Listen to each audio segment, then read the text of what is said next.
হলো তোমার? কিছু না, একটু জিভ কেটে গেল। কোথায় যাচ্ছ তুমি? বাজার থেকে আসি। আপনার তো ব্লাড ক্যান্সার হয়েছে, আপনার কাছে আর 10 দিন সময় আছে। ওর হার্টের প্রবলেম আছে, খেয়াল রাখুন ওনার।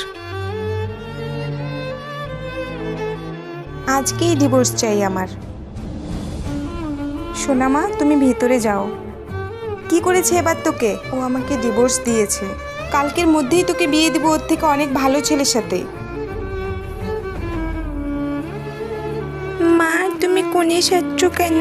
কিছু না সোনা, শেষবার ওর সাথে দেখা করে আসি। ও তোকে ডিভোর্স দিয়েছে, ভুলে গেছিস তুই? ওর ব্লাড ক্যান্সার ছিল। হ্যালো, রুহি মারা গেছে। কি?